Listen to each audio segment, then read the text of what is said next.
Aşura ancaq şiələr tərəfindən qeyd edilir. Bu proses İslamdan sonra meydana gəlib deyirlər. Bəzi möminlər hesab edir ki, Aşuranın İslama heç bir aidiyyatı yoxdur.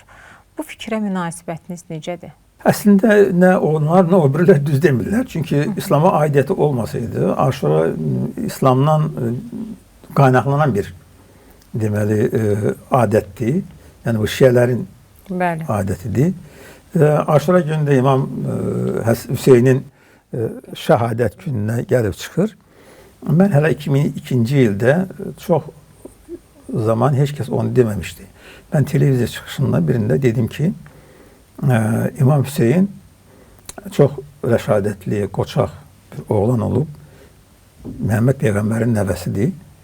Amma o hakimiyyət uğrunda həlak olubdur. O din uğrunda həlak olmayıbdır. Mən bunu dediyimdə Hüseynin də necə qətlə yetirildiyini də mən başa saldım ki, Hüseyin də öz ölümü ilə ölməyibdir.